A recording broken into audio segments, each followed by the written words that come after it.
All right, thank you everyone for joining us.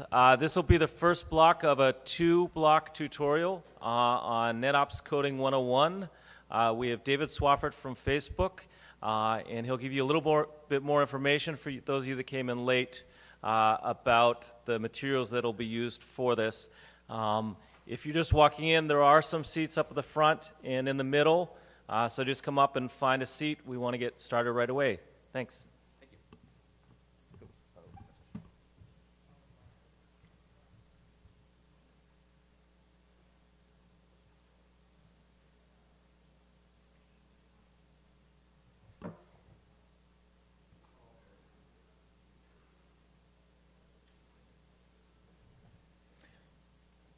Thank you.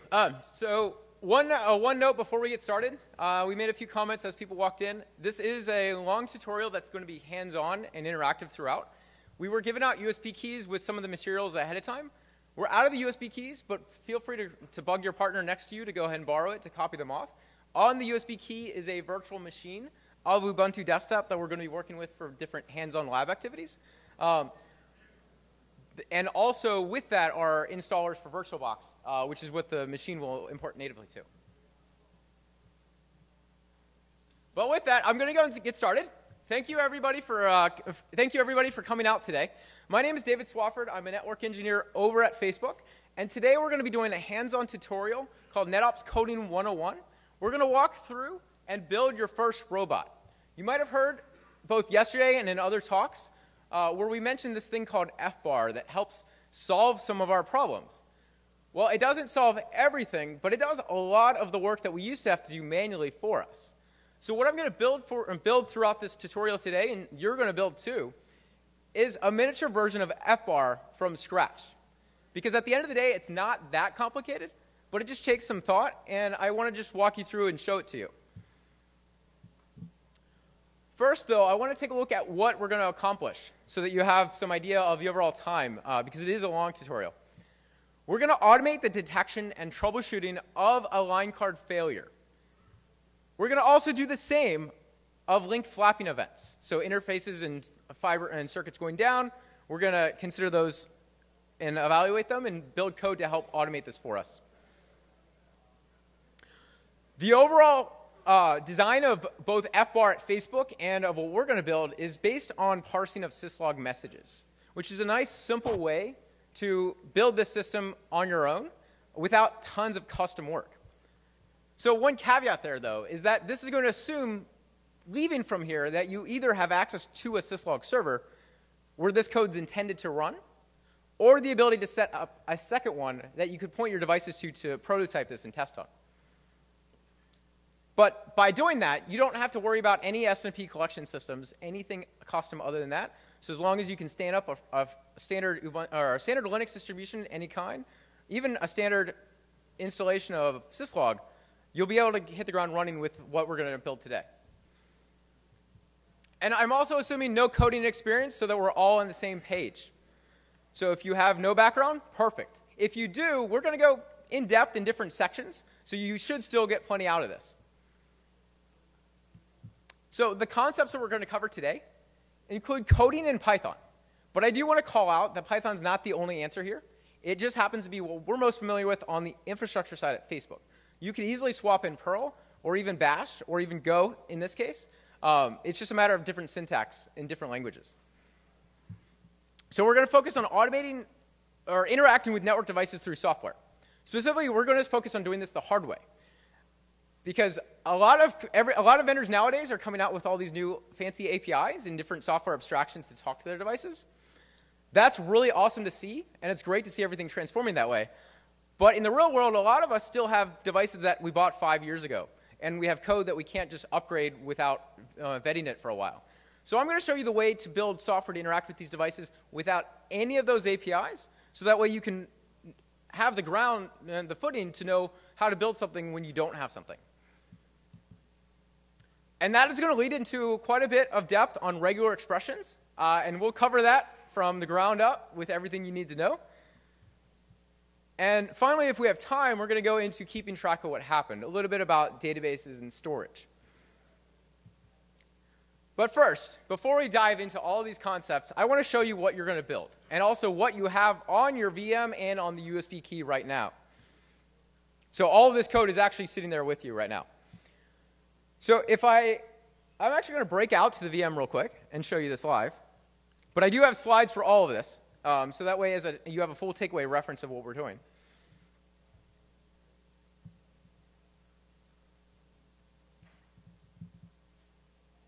Cool. So I'm going to run the file called nanogdemo.py. It's going to walk through. It's reading a few log messages that might look familiar from what you would see in the equivalent of show logging on a device. And it ran through really fast and gave me a bunch of information. OK, so that's a lot to look at real quick. So to digest this, I'm actually going to go back to slides. But I did want to point out that we have a full working copy on the VM to play with that you can also take away and run with.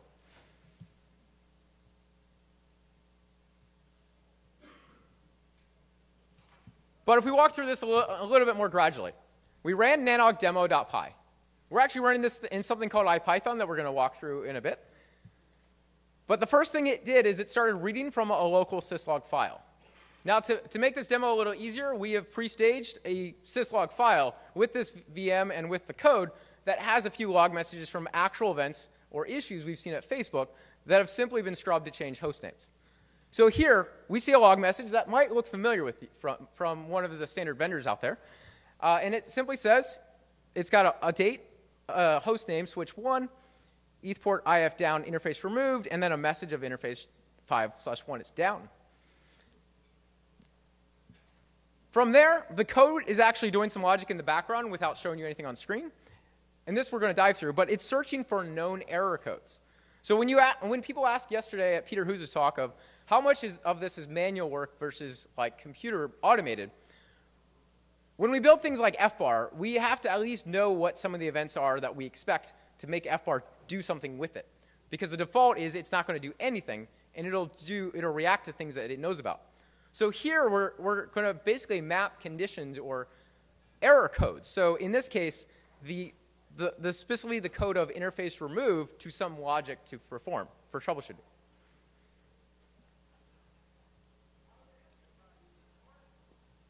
From here, the code found a match, and it's saying, hey, I found a known error code. I'm going to attempt the remediation.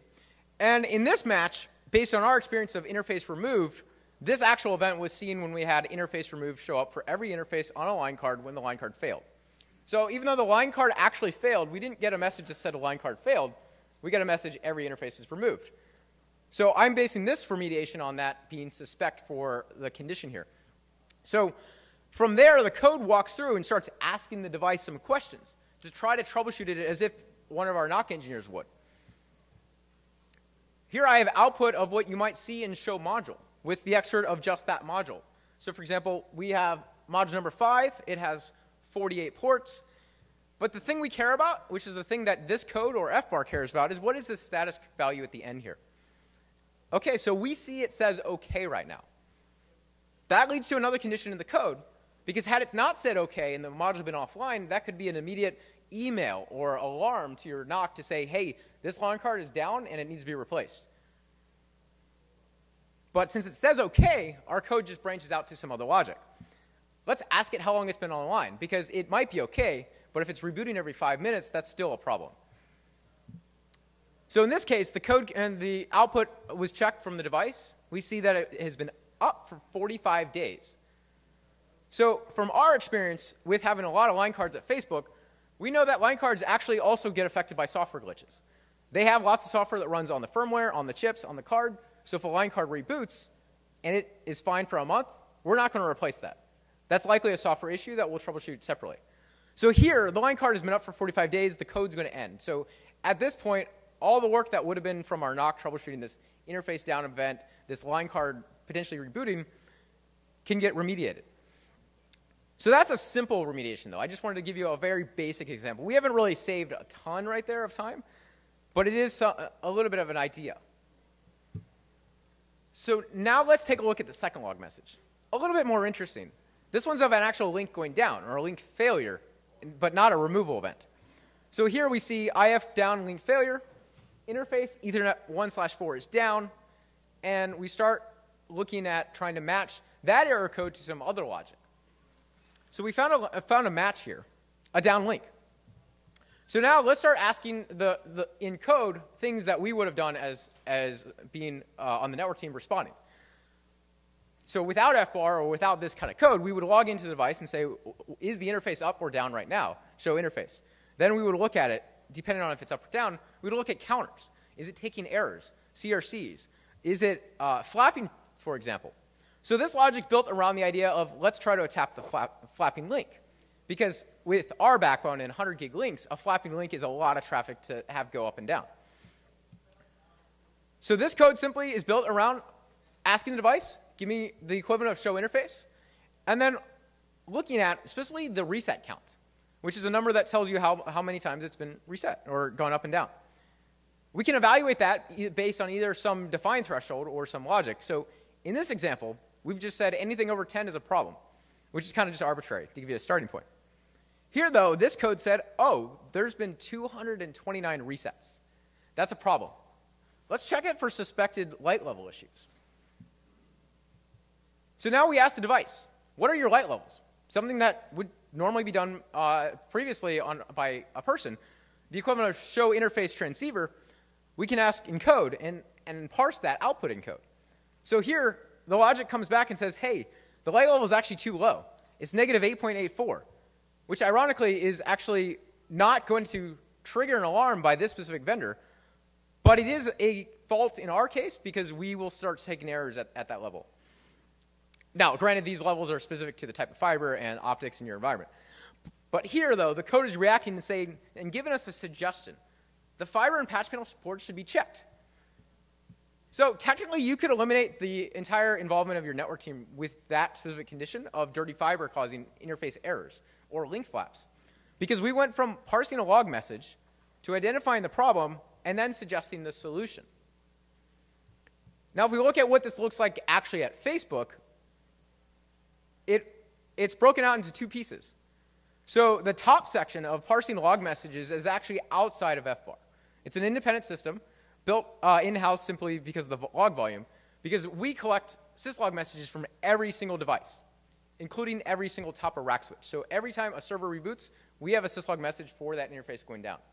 That's a lot of log messages. So we have a centralized syslog system that simply does this parsing based on, which is what we're going to build today as well, a miniature equivalent of that.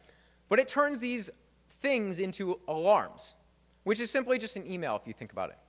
So Fbar's role is to consume these alarms, as if it were a drop-in replacement for the human.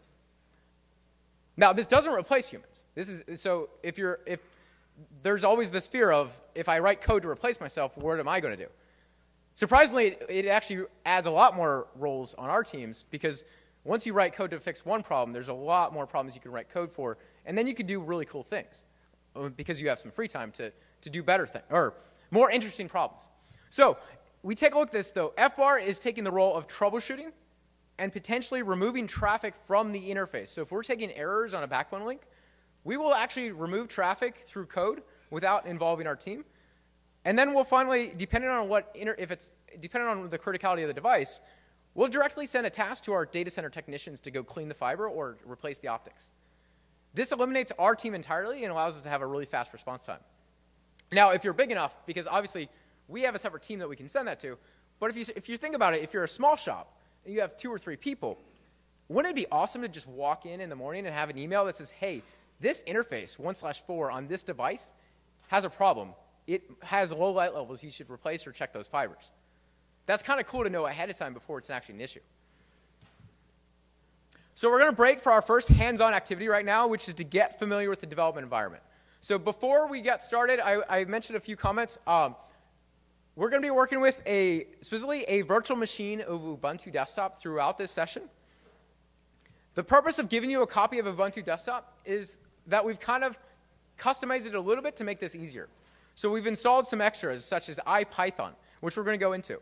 We've also installed the latest versions of Python 2 and Python 3, which are 2 different trains of Python, as well as some external modules that are handy from a network perspective, such as Paramiko, which allows you to talk natively with SSH to a device with just Python. So I have a few screenshots to walk through this. On the USB key, you'll find, or actually, on the USB key, you'll find a zip file called devbox01. If you did not get a USB key, bug your partner. Or if you'd prefer not to plug a USB key in, you can feel free to try stress testing the wireless. I have a link to a 2 GB download for this VM on Google Drive, linked directly from the abstract of the tutorial. But once you've got that, and also, one note, this VM is built using VirtualBox, which is a free download from either virtualbox.org or from the USB key or our Google Drive link. So you want to go ahead and install that if you're going to be going through the hands-on section. Once you do that, though, to get it into VirtualBox, it's a 3-step process, where we'll click on Machine from the top. We click on Add, and then you simply navigate and locate the .vbox file. One note, if you're using the USB key, it is going to be about 6 to 7 gigs unpacked, but it might be faster to copy that to your machine locally instead of trying to run from the USB key, because the USB key is a little bit slow. But you'll want to open this .vbox file, and once you do that, it'll show up on the left side of VirtualBox, devbox01. From there, go ahead and click Start, and you should see this screen. It'll auto-log you in, but should you need the username and password, they are both demo in lowercase. And one final tip, in VirtualBox, if you're on a Mac, going in and out of full screen, the keyboard shortcut is just Command and F. And if you're on Windows, it's the Windows key and F. So we're going to take a few minute break so that everybody can get to this point. We have a few helpers in here as well. Go ahead and raise your hand if you could, TJ over here, and Francisco in the back. But I'm going to take a few minute break to make sure everybody can get to this point, because it'll make the experience a lot more smooth if you can get into the VM, just so that way you have the same environment to work from. If you haven't written code before, one I will admit pain point about Python in specific is that it uses the local interpreter of whatever box it runs on.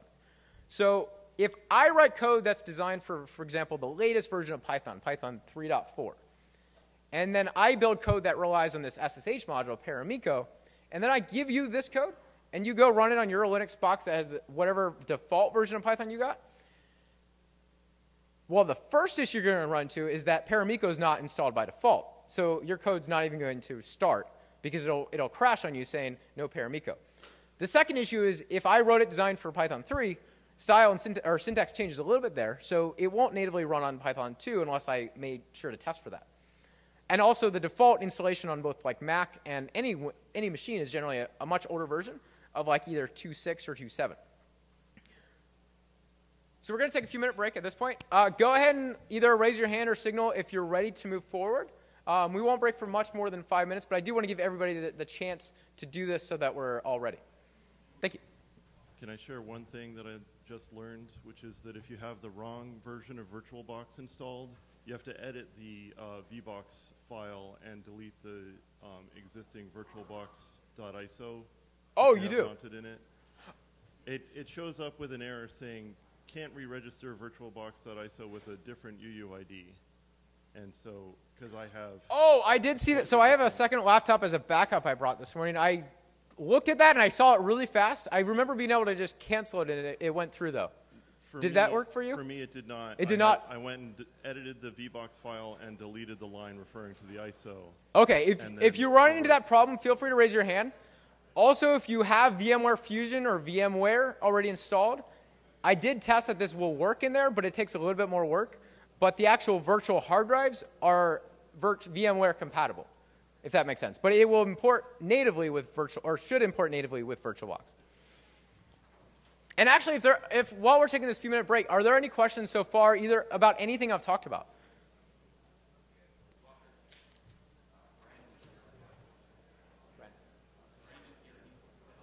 Oh, cool. Actually, we have also a third helper over in the back there, Brandon Bennett, also with our team. So if you need any help, feel free to bug him as well.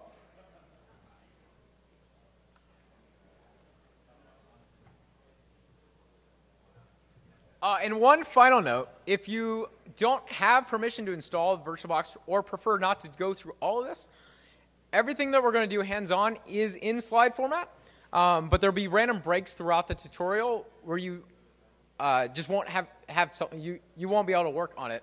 But you'll have all the content throughout.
Did everybody get enough opportunity to try that out?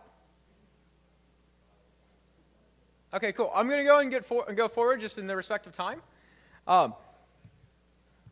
So I did mention briefly we're going to talk about this thing called IPython. This is a really awesome tool if you're new to coding, or specifically if you're new to Python. So I actually had a late start into finding this out. So when I started learning about how to write code, the way I would prototype or try out ideas is that I would write in a text editor, specifically Vim or any text editor of your choice.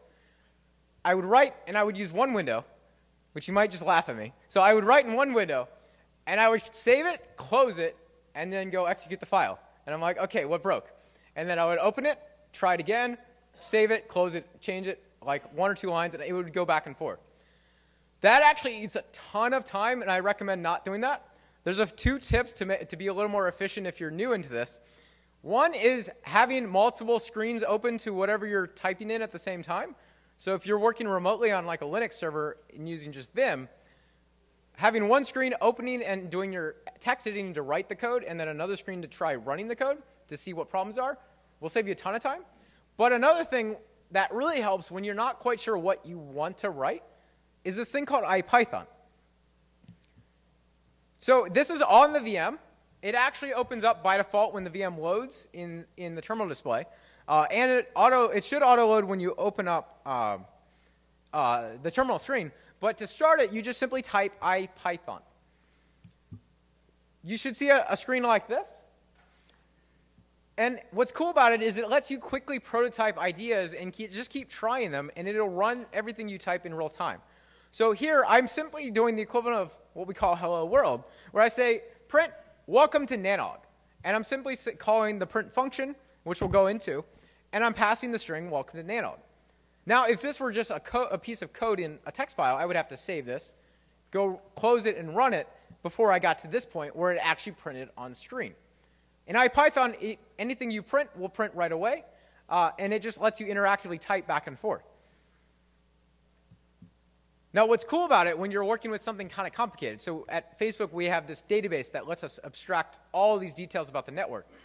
Everything about what circuits connect to what, we can ask it. But it's really hard to ask it until you know exactly what to ask. So that's where IPython helps, because we can be crafting this 4 or 5 line database query against it and screw up over and over until we finally get the query that we want. When we get the one that we want, it's really easy to get that back to go use in real code by typing history, because that will give you a simple condensed view of what you've typed so far in a way that you can copy and paste without all these prefixes. So what you see on the left side, this IN and then the number 2, that's just simply giving you a line number to know how far in you've gotten since you've typed. But to get without that, you just type history. And then finally, to close IPython, it's just simple, exit. So now we're going to go into some of the meat of the presentation. We're going to go into some Python basics so that you're all on the same page and that we make sure we got it covered. So this is probably the most formal part of it. We're going to talk about data structures, specifically the basic data structures that we have in Python. If you haven't heard of data structures before, it's simply a term to describe a way to store data in whatever way makes sense for that data. It can be abstract, it can be not, but don't worry about the word. Just think about the mechanisms we have to store data and interact with it. In Python, we have things called strings, lists, tuples, and dictionaries. And we're going to walk through those. So a string in Python is nothing more than a sequence of characters. It could be, for example, the title of this session, NetOps Coding 101, enclosed in either a single quote or double quotes. And both are allowed. The reason you have two choices there is that your string might contain double quotes. So by putting single quotes around it, you don't have to worry about screwing up which quote gets interpreted as the string. This actually reads a little backwards if you're not a coder, in that you say the string, or you have the string on the right side, but then the variable it's actually being assigned to is on the left side. So here we have a variable that we're creating called tutorial, and it's equal to the value of NetOps Coding 101. Now we go into lists. So let's say we went to 2 sessions. Or let's say we're building our agenda. And so we have the tutorial today, which is NetOps Coding 101. And let's say you went to Peter Hughes' talk yesterday, monitoring at scale. Well, we could build an agenda by using these bracket notations here. Now, I do want to call out the brackets are different than parentheses, and so they are specifically brackets. And what is inside the brackets are simply the elements of this list.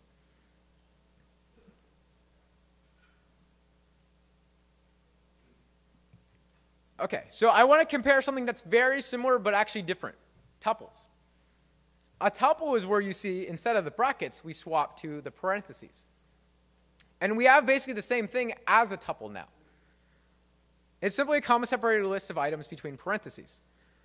So you might ask, why do we have 2 options? They're almost the same. Right now, they look the same. There's a few differences. But the biggest difference is that one can be changed while there's data in it, and one cannot. So lists specifically can be modified. So you can add things and remove things while maintaining the rest of the contents. Formally, that's called a mutable data type. And tuples are the opposite. Once you create a tuple, you cannot take away or add one thing out of like a tuple of 3 without recreating the tuple or destroying it. Formally, that's called immutable or not mutable. Now, the reasons we have these are based on the use cases.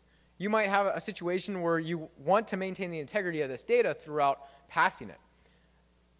Whereas, and it's really specific to the use case, so it's hard to give you an exact clear example right now.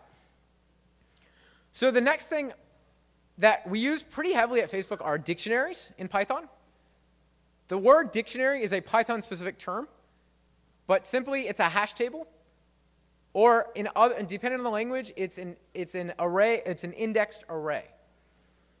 Specifically, it's an unordered set of key-to-value pairs, where all the keys are unique. So if we're looking at building an agenda for like the Nano website, we could have the keys be the unique. I'm sorry, I call this agenda. My example is actually talking about NANOG events. So let's say we're building a list of the NANOG events and the time and the locations. In this case, the event number, so this is NANOG number 64. 64 could be our key, and it uniquely defines the event that's in San Francisco. We use this brace notation to define a dictionary in Python. And we separate the keys and values with the colon. One comment is that the keys must be unique. So if you create 2 things with the same key, the latter thing is going to replace the first thing. And so in this case, 64 is the key for San Francisco. So to interact with dictionaries, they're a slightly different syntax. So if we have just a variable, we can simply print the variable or interact with the variable natively. But since a dictionary is one large structure containing a bunch of different things, and we just want to access the thing at the specific key that we care about. So for example, the value of what is at 64, we use the bracket notation that we saw from lists as a way to index or access the element or the value assigned to that key. And so in this case, when we say print nanogs and then open bracket 64, we're going to print the value associated with the key that is 64. OK, I want to take a quick break so that you can try this out, just to make sure that you've got this down. So here's a few ideas. Try to create a variable of your name. Then create a list of names. So try to ask your partner, hey, what's your name? And then try to build and ask a few people what their names are.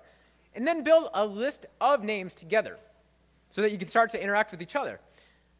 And finally, after you've got that down, try to create a dictionary where you're going to associate or map, as the word is sometimes called, your last name as the key to the first name of both yourself and the person around you.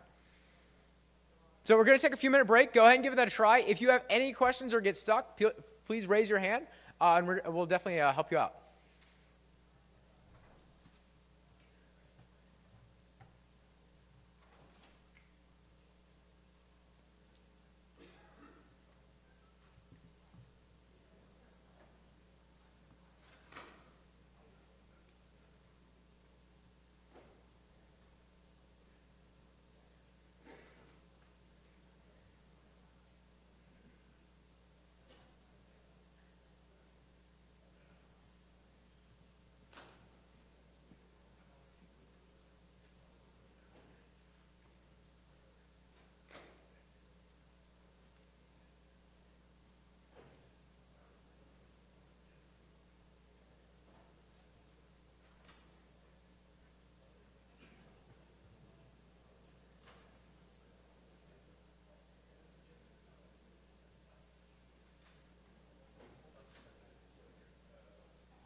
OK, cool.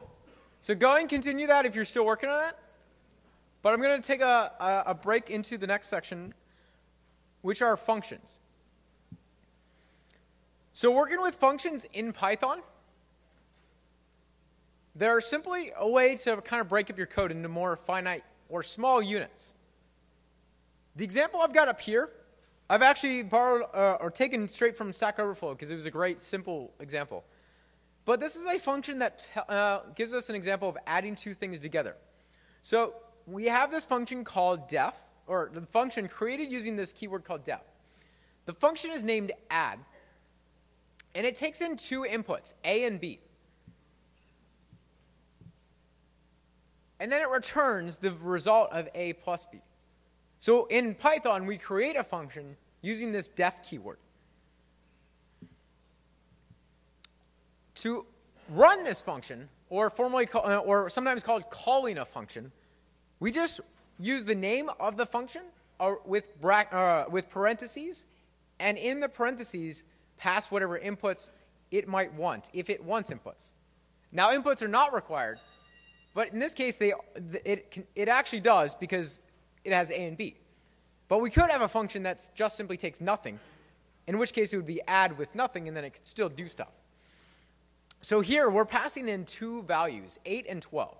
What we want to happen is we want 8 and 12 to be added together. Now, one thing I want to call out here, though, which can be a little confusing at first, is that the variables are called A and B once they're in the function. And we can tell by looking at def add, in add, the braces say A comma B. Those variable names are only local to the function. So they do not have to exist anywhere else, and whatever you pass for those positions are going to be assumed to be those names. So if I pass 8 comma 12, 8 is going to be seen as the first thing given to this function. So once the function runs, A is equal to 8, and B is equal to 12. So right now, this function, if we ran it as it is, add 8 comma 12, the math is going to happen. It's going to add 8 plus 12. It's going to return it, but we're not going to do anything with it. Because we simply called the function without assigning its output or its return to anything. So if we want to actually get the data back, which is based on that return statement, we have to add a variable in front of the call to the function. And what's going to happen here is the function is going to run with the inputs we gave it, and then if it has a return statement, so if we go back, the return A plus B that we see, if it has a return statement, because that's not always required, whatever that return statement says is going to be now assigned to a new variable called answer when this function finishes running.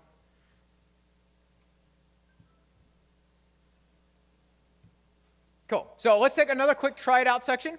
Because functions are a really, really important piece to get down in Python. It's a great way to go from having a simple script that's a bunch of code in a row to having code that's really clean and manageable as you grow it over time. So I've got some ideas. Let's try to create a function that's slightly different from our example there. Create one that takes in 2 inputs. But instead of adding, let's multiply those 2 inputs together. So the syntax in Python to do multiplication is this asterisk or the star notation.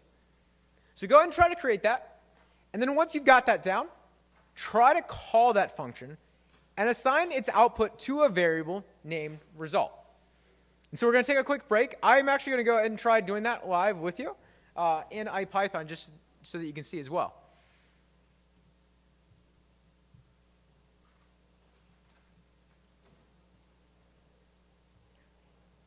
So I create a function with the def keyword. And I'll actually give you a moment to try that first.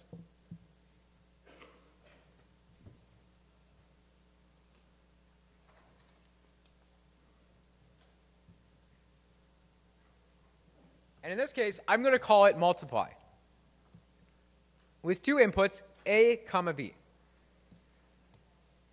And then I'm simply going to return the result of multiplying A and B. To run that function, I simply say multiply. Let's say 5 comma 8. Now, since I'm in IPython, IPython's natively going to capture the output and print it on screen. But if I were not in IPython, that output would just be thrown away and ignored. So in this case, I can simply assign that to a value of result, for example, and then I can print or interact with result. Cool.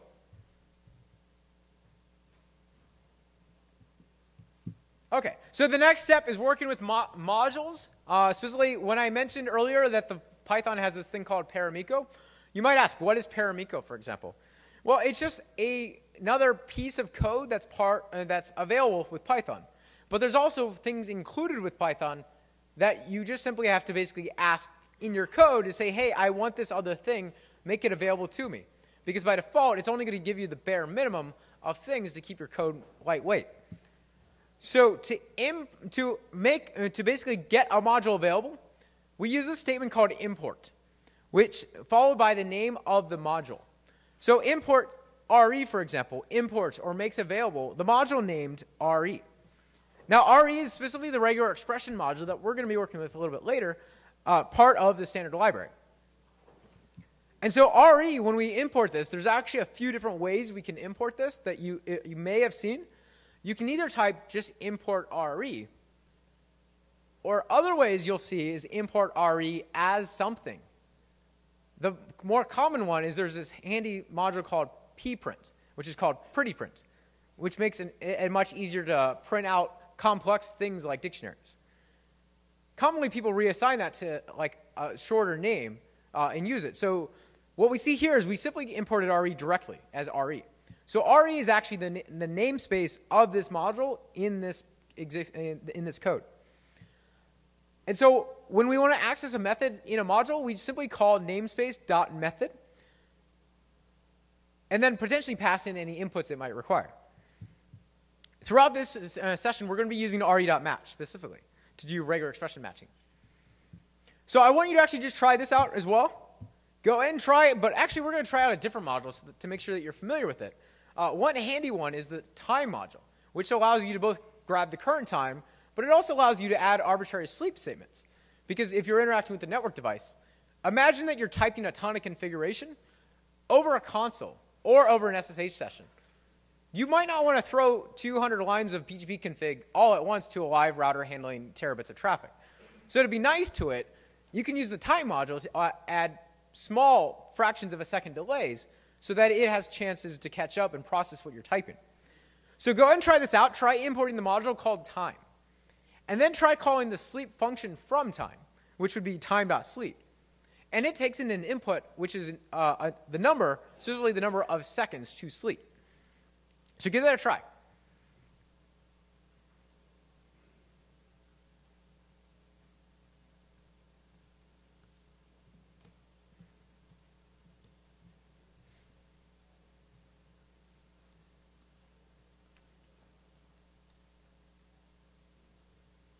And what you should see is if you call time.sleep, it'll feel as if your interface to IPython just hung. That's because it's literally sleeping in the background and waiting until that time has finished.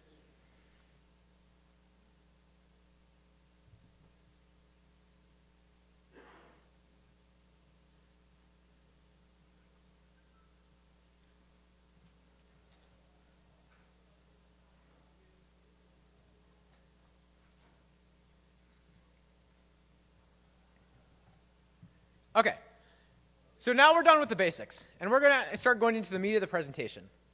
Hopefully that was enjoyable for you. I apologize if you knew all that, but I did want to make sure that everybody started on the same page and had a solid foundation. So I mentioned in the demo earlier that this is based on the idea of parsing or reading syslog messages. So at the bare minimum, we've got to figure out how to get those messages in our code. So we're going to walk through reading syslog messages or reading files in Python. So the first step is that we have to specify where the file is that we want to read.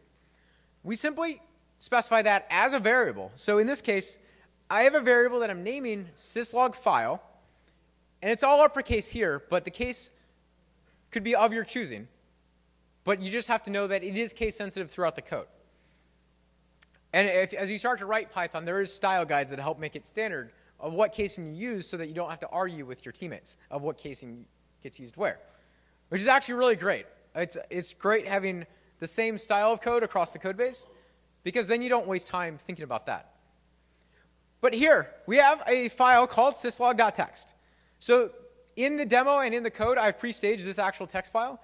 But if you're running this on like a real syslog server, you might want to say /var syslog/messages, for example. So to read that file in Python, we use this statement called with open. Specifically, it's the open statement where we pass in two inputs. The first thing is the file path. So here we pass in the variable syslog file. And the second thing is the mode to open it as. So if we say mode equals lowercase r, that's going to make it opening it as read only. Because if it's a critical log file, you don't want to accidentally overwrite it simply by trying to parse it. If you were to say W here, which opens it with writing, it's very easy and most likely we will just overwrite the file on running this code, and then your file would be gone. There's actually another mode for appending, which might be handy as well if you're trying to use a long-running debug log, for example. So we use this with statement in front of it to handle some of the cleanup work related to file handling. So if you're familiar with Linux, what we're going to actually open here is a file handle, or specifically a file descriptor to this file, and assign it to a variable called syslog. That syslog file pointer doesn't actually have the data yet. We have to interact with it. So with Python, we get all these handy functions and handy helpers to do all this. One is read lines. So if you call the file pointer or file handle .read lines, Python's going to say, oh, I know what to do. I'm going to look at this and parse this. And in a text file, whenever you break lines, there's actually a hidden character that says, this is a line break. Go to the next line. And that's how the different things like cat and vim interpret this as separate lines. So read lines is going to interpret that as well and use that to turn this into a list, where every element in the list is a line. That's great, because that means we can simply just walk through this with a simple for statement to interact with and to look at the lines we just read. So we could simply use for line in log lines to print what we just read in. And I do want to point out, because sometimes you might see for I in X or something like that. So the variable name, this line here, is just an arbitrary thing we're calling each element of that list as we walk through it. So when we walk through the first line is now called line. Once we finish working with it, the second line is now called line. So it can be any variable you want. And then we can print line here, for example. Let's take a quick break to go try that to make sure that you're familiar. Here's the actual code I showed on screen. If you're in IPython, though, you have syslog.txt in the same directory as it's running. So you should be able to type this with open statement, pass in the file name, the mode, and then assign it to syslog. And then go ahead and try to interact with that. And if you have any questions, please raise your hand. We have at least 3 helpers out right now.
How's everybody doing? Do we got that down? Anybody got stuck right now? Yeah? Yeah.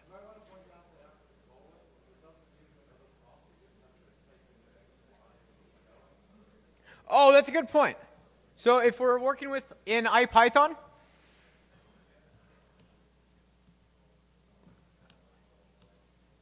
so what was your name? Matthew. So Matthew just pointed out, if you're working with IPython, it's doing things a little bit weird in that if you start typing a for statement, for line in log lines,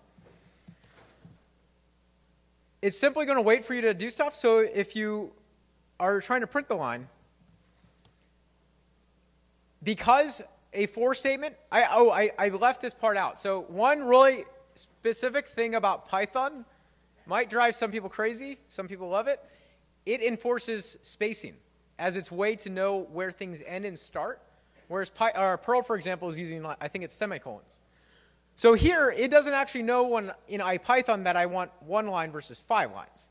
So what IPython is going to do is it's going to wait till I hit enter after a blank line before it actually thinks about or executes what I wrote.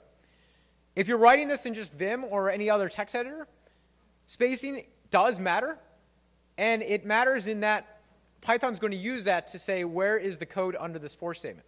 So the actual style guide I was trying to mention earlier, it's called PEP8. It specifies that every indent or every tab should be 4 spaces. Python doesn't actually say it has to be 4 spaces, but it has to be consistent. So if you use 2 spaces, you can't use 4 spaces right after because that will become an error. But this is something specific to Python. But in IPython, it's not going to execute until you give it another line. Cool. Thank you. So with that, we're going to go and continue on the next section, because now you've got the simple down. You've read in the log line. You have a list of log lines in memory. One caveat if you're going into production here, that may not scale too well, because if your log file continuously grows to multiple gigabits, you've just consumed multiple gigabits of memory, or gigabytes of memory. There are ways to do that where you do like a rolling ingress of the log file, but keep that in mind if you start working with real data. So here we're going to go into parsing the log file, because we just have text, like strings of text with the messages, which are not really that useful to our code. So to parse this, let's step back for a minute, though. Let's think about how to parse this. So here's the first syslog message we're working with. It's the same thing we saw earlier. It's from April 2nd, from a device named switch1, where we had an interface 5/1 that went down with the actual name or code of interface removed. So let's step back and actually look at this with an abstract lens, ignoring code for right now. Let's think about what are the pieces of this message that we want to parse out and interact with directly. So if we look at the first part, we could just rename that and call that date stamp. And then if we look at the second part, we could just call that the time. And then we can start thinking in code about the actual attributes of this log message. The next part, switch1, well, let's just call that device or host name, for example. The next part, ETH port, IF down interface removed. We can simply look at that and say that might be an error code or a category of error message, because the message after it's a much more user-friendly one, but this one's kind of cryptic in that it's all uppercase, there's no spaces. So in that case, we'll call it error code. And finally, we get to our human-friendly format of message. Interface is down. Let's just call that error message. OK, cool. So now the whiteboarding section is over. Imagine being on a whiteboard and drawing this out. So what we've done is we're looking at this piece of data, and we're trying to turn it into structured data. Now we've looked at, in our minds, this log message, and we've got attributes of what are its timestamps, the device name, the error message, for example. Because those are the attributes that we actually want to interact with our code and build things to parse against. Before I continue, are there any questions on this piece? OK, cool. So what's the secret to converting to structured data? Hopefully this is a question I'm starting to spark. So this is going into regular expressions, a really awesome topic that lets you really build anything that you want to build, given enough time. Because there are no restrictions here. If you can log into a device over SSH, you can build code to do anything you can do over SSH. And if you have log messages, you can write code to interact with those any way you want. So that's what we're going to do. But before we get started, let's take a look at a more simple case that you might be familiar with as a network person. IP AS path, access list 1, permit, $. Might look familiar from your BGP policies, for example. So what we see here is an actual regex as well. We see $, which simply says match on exactly start of line followed by end of line, and nothing else. In other words, an empty AS path. A nice way to avoid becoming a transit. So if you've seen this, you've already touched regexes. But let's step back a minute. So regular expressions are just simply a way to ask, with code, does this pattern exist in a given block of text? Where the pattern is something created by you. And building or specifying that pattern is what we call building a regex. So now we're going to take a look at getting started with regular expressions in Python. So here's just like a quick sample of one where we have a date stamp, similar to what our log message looks like. We have the value of today, 2015, June 2nd, assigned to date. We've also imported RE because we're going to use the RE module to do this matching in a bit. So now we start building our regex. And so we are assigning to a new variable the regular expression. We haven't done anything with it yet, but we're creating a variable called datestamp RE here. And we start out by creating this as a special type of string called a raw string. And the purpose of that is to say, if this code runs in different languages or locales, the R in front of this says, do not interpret or try to translate anything in this, because we're going to use a special syntax of characters to build our matching. And so what we say is, this is a raw string, and then we open with a single parentheses to build what we call a group. And you'll see the grouping in more detail in just a minute. So the next step is that we use a backslash to indicate that the thing following is a pattern matching character. Because instead of a pattern matching character, we could put something that's a very specific or exact match. For example, if we only wanted to match on, say, the 2 and not a 3, we could actually just put 2 without the backslash, and that would match. But since we want to match on any generic date that fits this pattern, we're going to use /d to say any digit. And then we add a plus sign to say one or more of the thing before. So if we say /d plus, that's going to match on 2015 right there. It will not match anything else because after the 5 is actually a space in this example. So we use the next character, a /s, to match on one space. And one comment, these characters are case sensitive. So right now I'm using lowercase characters, a lowercase d, a lowercase s. There are uppercase versions that do completely different things. And we actually will see a few of those in a minute. So now if we look at June, the month, we use /w plus to match on that, which is going to match on one or more characters. So now that we've got the space separated in it, we'll match on JUN, and then there's a space after that, so we will match only there on June.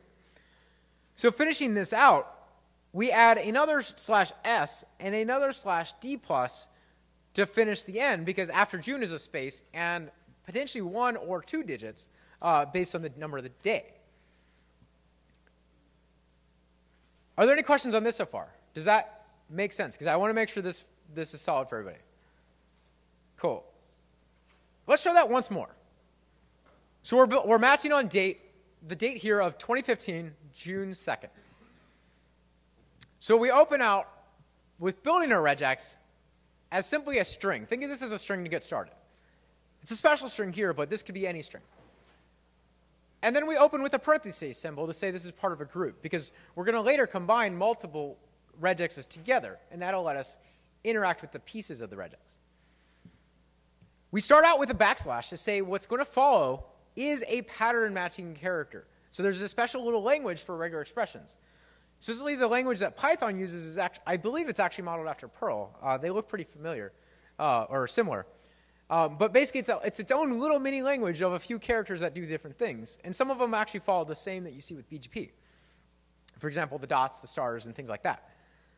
So we say /d here to match on a digit. That will only match, though, the 2 right now. So we say /d plus to match 1 or more digits. The plus is just simply added to whatever was before, 1 or more of the thing before the plus. So /d plus will match 2015 right here.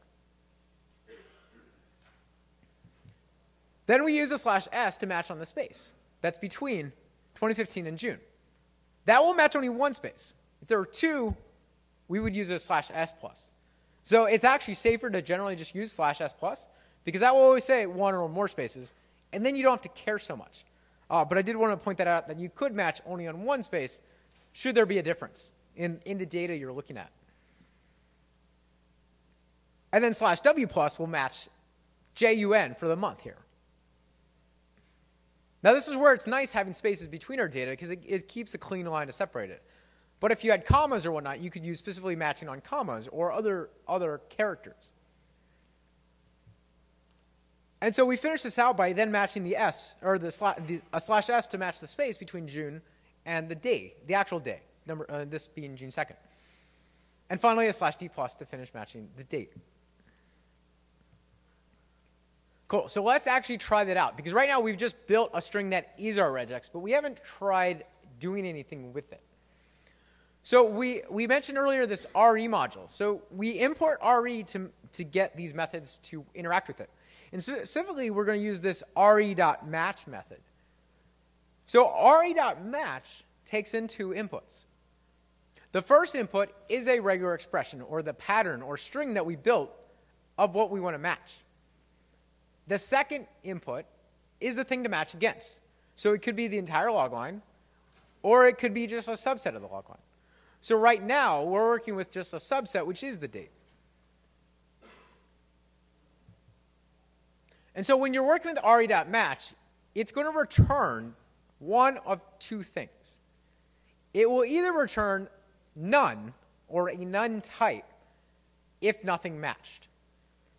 Or if it does match, it actually returns a match object. And I didn't talk about objects because they get a little bit more complicated. But think of an object as simply a variable that actually has functions available to it and other data available. So for example, when we looked at the readlines method from the file handle, that file handle was actually an object that had a few things, one called readlines. But simply here, we either get none or an object. Well, that allows us to evaluate, that allows us to evaluate if we match using a simple if statement, because it will evaluate as a true or false when using an if statement to say if it matched. And so now to actually call this regular expression matching and get back the variable, we use re.match. We pass in the string that we built, the regular expression, followed by, in this case, the second thing is date. That's the thing we're matching against. When we call re.match and run this, it's going to return data back to us. And so we assign that return to this variable called matched. If you're in IPython running this, you can print matched, and it will either print nothing if it did not match, so it should just simply give you a blank line.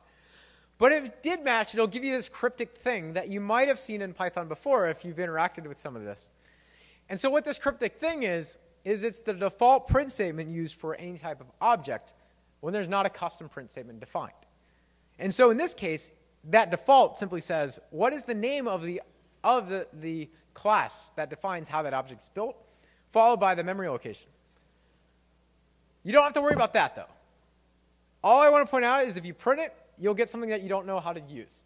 That's fine. But that means that if you did an if statement to say, did it match, this will actually evaluate as a true.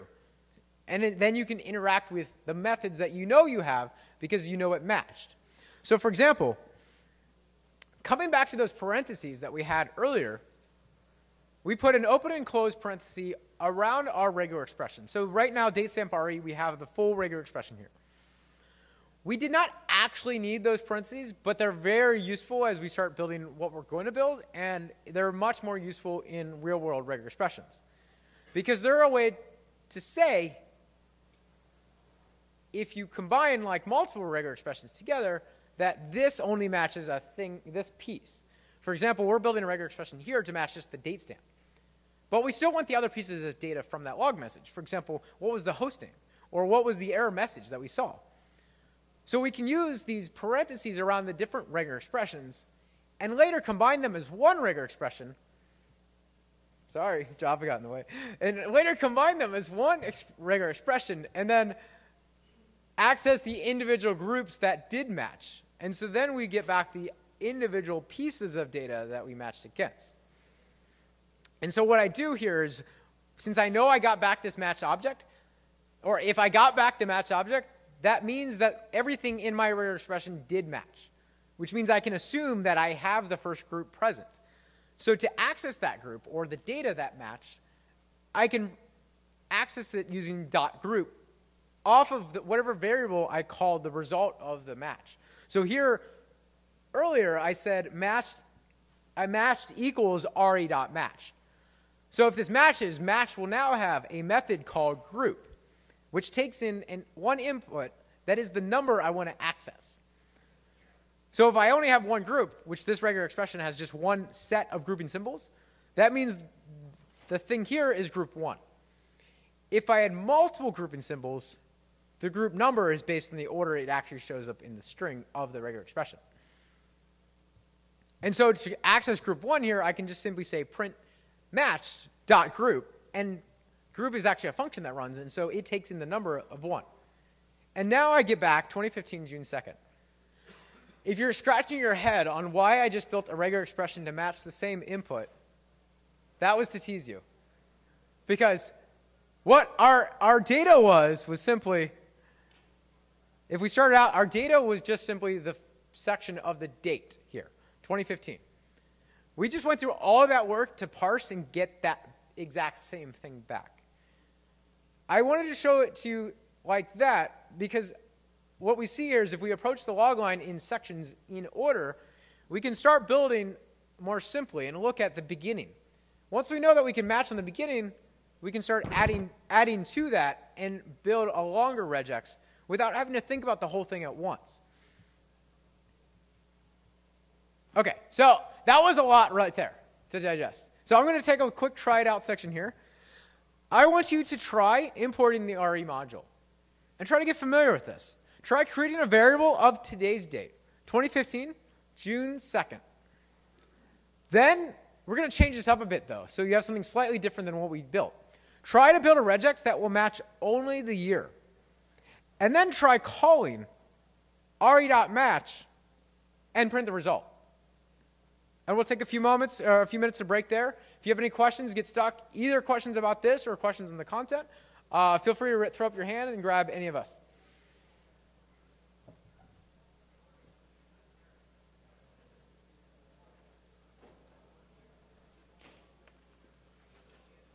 Oh, and on time check, it's 10:37 right now, so we will be breaking at 11 with the formal break and regrouping back here at 11:30. But we'll still be doing the full-on break for everybody.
How's everybody doing out there?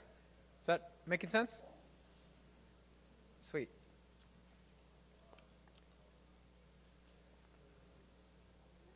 So we're going to go ahead and build from that and start taking more stepping. So now that's kind of the intro to building a regex with something simple. We're going to now take a look at building a regex to match what we're actually interacting with to get all the pieces of the data back. Specifically, we're going to look at building a regex to parse the actual syslog messages we have here. So there's a quick glimpse of what we're going to build. And we're going to walk through it. One thing I do want to point out, though, is we're building a regex to match this pattern of log message, which is from a specific vendor of network switch. So when you build this, keep in mind that whatever vendors you have, if their log messages are different formats, you will end up building multiple regexes to match the patterns of each. It's not so bad, but it's something to keep in mind. But once you get this down, what you need to do to build the first one, the rest start to come a little bit more naturally. But it is something to keep in mind as you add devices and all that. Okay, cool. So this is a lot to look at right now. I will admit, we're going to walk through it, though. But the reason I wanted to show it to you all at first is to call out kind of why we're using those grouping symbols and why we're approaching this as little units instead of one big regex. So a common pitfall, something I used to do, is I would look at a string and I'm like, oh, one string, well, I need one big regex to match what I want. And you could easily spend an entire day trying to make a regex work if the string's big enough. Imagine, for example, the output of show IPBGP summary, or the output of show IPBGP neighbor, a specific neighbor. Imagine like Cisco or Arista's output of like an entire page of data. We actually parse that at Facebook entirely with regexes. It's painful, but that's part of why regexes are important, because we used to build those the hard way, where we would build it all and try to build it as one big regex, as one big string of the entire screen. A much more scalable way to do that is to split it up, try to build a regex to match each section, each line, each element even. And so what we're doing here is almost more to the extreme to make it a little more friendly, in that we already have separated in our mind or on our whiteboard the pieces that we want. So let's actually just build those as separate regexes and then work with putting them together later. So at the end of the day, a regular expression, the pattern is just a string, which means that things that Python gives us natively for strings, we have right here as well.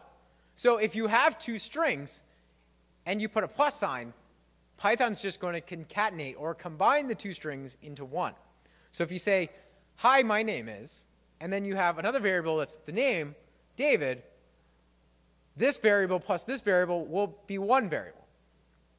We can do that with regular expressions too, and it's a really handy way to combine these once you know that each piece works. That's also why we're using these grouping symbols of the parentheses. And so if we start walking through this, looking at our log message again, and I will admit this is a lot in regular expressions, but this is probably the most important thing to take away. And once we get this down, everything will be much, much easier. So once we look at this again, datestamp RE, the /d+, like you were just working on, will match 2015.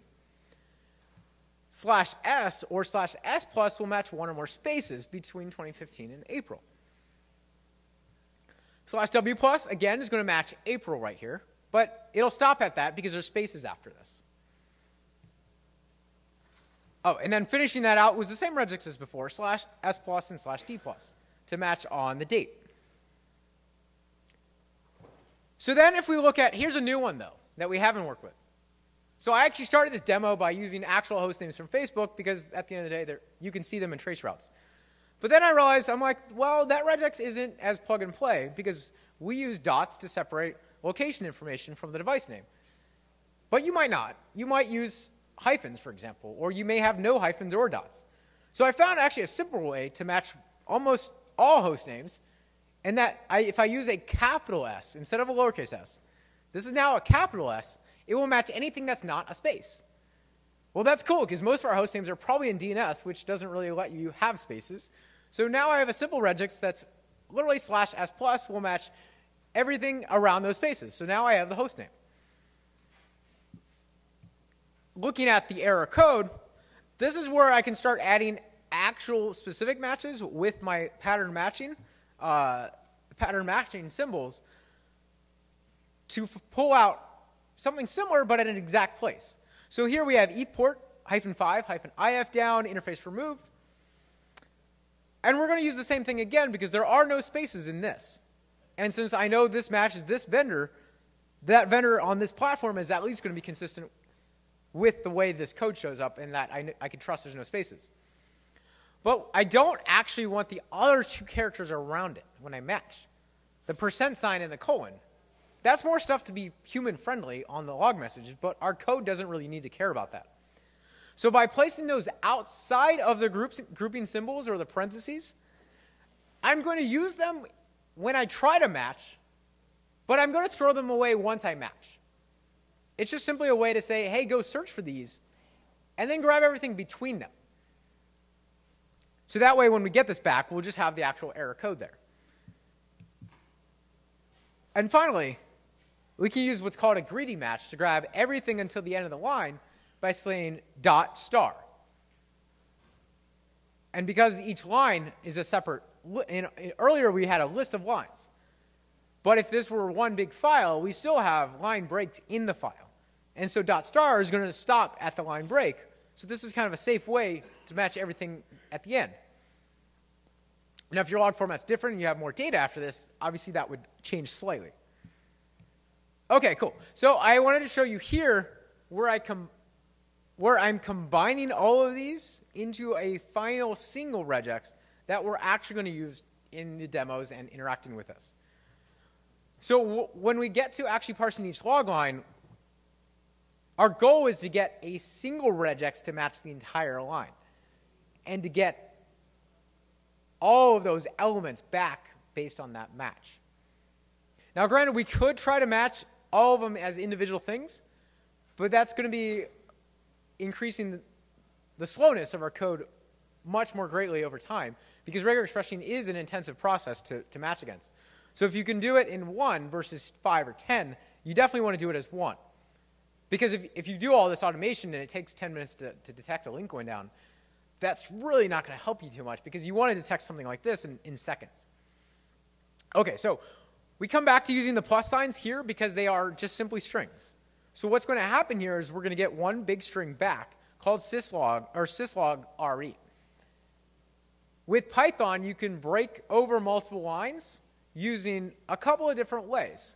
The way I'm showing here is parentheses.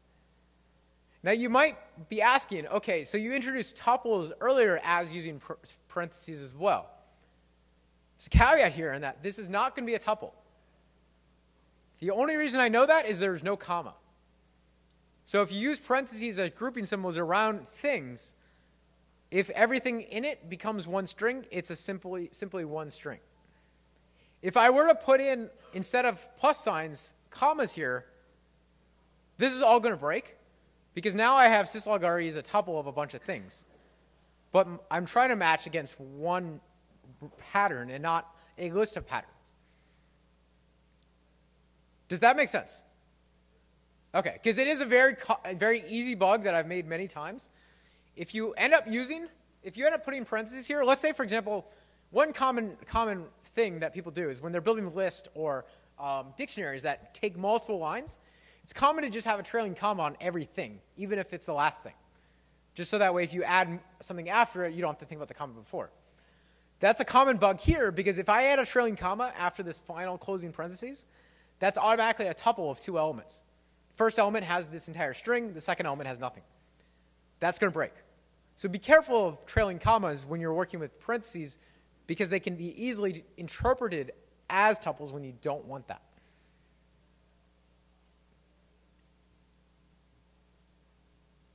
Okay, so now we're going to use the RE module again to match. But instead of matching the individual pieces, we're going to walk through each line of log lines and try to match the entire thing. So we're calling re.match again. We're passing 2 things. The pattern, syslog RE, followed by the entire line, which is literally our entire message that we saw earlier.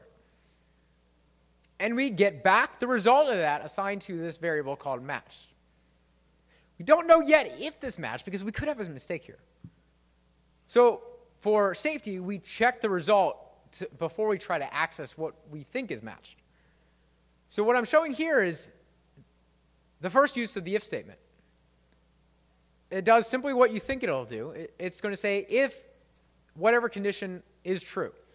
But if I say not, it's just simply the opposite. It says if this condition is not true. So when I say if or if not in just simply a variable, that's just going to be evaluated as whether or not that variable is true or false when considered as something that can be considered true or false.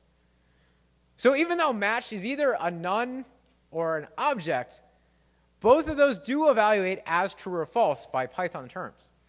So if we have no match, that returns formally what's called a none type, or a none by default. A none will be false.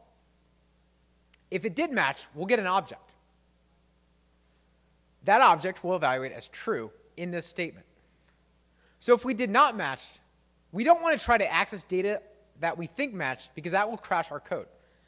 Because what I mentioned here, this is a little bit of a weird case in that we either get none or an object. Well, this object has methods available, specifically the method called group, where we can access the group or the individual group that matched.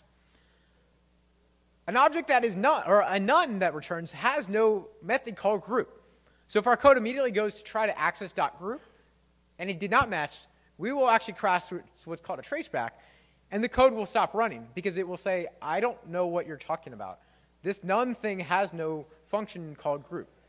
So if we say if not matched and then continue, what we're going to do is leave the execution flow of this iteration of the for statement, and we're just going to go ahead and try the next line. I wanted to show you it this way, though, because it's slightly reversed from what you might be thinking. The simple approach here is to say, if it did match, do this. The problem there is everything under the if statement now needs to be indented over, potentially 4 spaces. If you have multiple levels of indentation, and if you're in a shop that's very formal about style, you might get to a point where everything's heavily indented and you have no room. Because at Facebook, we're only allowed to have 80 characters. So after 80 characters, it has to wrap to the next line. Otherwise, the code can't be committed into our repos. So if you start getting to heavy indentation, it's very hard to follow because the code becomes very long. So if you go the opposite way and say if it does not match, break out and continue, now the next line can just be out indented at the same level as if the if statement was. And so again, continue just says go grab the next item in this for statement and ignore the current one. Okay, so now we know that we have a match because we did not break out and continue. So now we're going to access the individual things that we matched. And so earlier we called the method called group, specifically, group as in singular, not plural. And we passed into group a number that was the group number we wanted to access. We can still do that here, but since we know we matched, and since we know our regular expression has 5 groups, it would be faster to grab all the groups at once than to ask for each of them as 5 calls or 5 lines. So what we can use is instead of group, we can say plural groups. And groups will return us back a tuple. I'm doing something different here, though. Instead of saying matched equals or print the result of groups, I'm doing what's called inline expansion of the tuple. This isn't that fancy, but it's a way to condense down your code from what might have been a handful of lines. Because at the end of the day, you just want your code to be easy to troubleshoot at 2 a.m. when it's broken, just like your network. So exactly. So what I'm doing here is I'm calling match.groups, which is a tuple. And since I know it matched, I know I have exactly 5 groups based on where those parentheses were in my regular expression.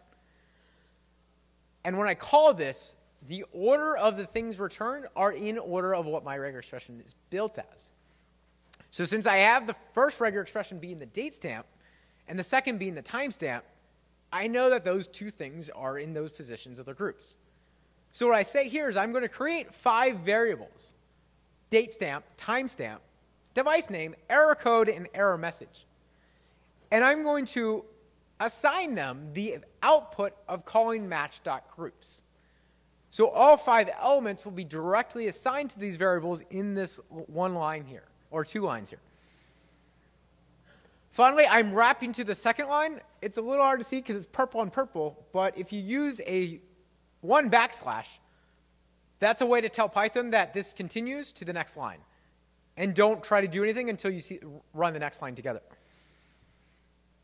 And so when I look at this a little more closely, specifically the regex we're working with, match.groups is going to match specifically on these, right here, these parentheses. So this one is going to match on all of these in order. So I know we're almost to the break, but I want to take a really quick try it out section. I don't want to make you go through the pain of building that entire regex, so we've actually saved you some time. If you've got the VM up and you've got IPython up, try printing syslog re all uppercase with an underscore underneath. That variable should be preloaded for you, and it should actually print out the full regular expression that we just walked through. I wanted to show you that because you're going to be interacting with this, but there's no point in getting frustrated on the first part because I want you to see the power that that gives you once you have it. So after that, go ahead and try to print each line of log lines and try to do a match against that. Calling re.match, syslog underscore re, followed by the line. And then also try out that if not matched, continue. And so what you should see here, when you walk through this, you should see back, since we did not expand back that tuple, you should see what is now a tuple, where we have each of the elements comma separated in each of our log lines. So go ahead and try that if you want to get a chance. I think we're going to break for in just a moment, so I want to give the mic over real quick. But thank you. Thank you, David. Thank you, everyone, for staying here. I wanted to let you know we're going to move the second part of this over to the ballroom. So make sure you come to the main general session room. There is additional power there. There are more tables. Your laps and your electrons will appreciate it, I'm sure. If you joined late and you do not have the VirtualBox loaded and you want help with that, I would encourage you to skip the break and go to the ballroom early, and the helpers can hopefully help you get set up for the second portion of this. And if you have friends that left early, you see them at the break, please tell them that the tutorial will be in the ballroom. Thanks. Thank you. Go. Thank you.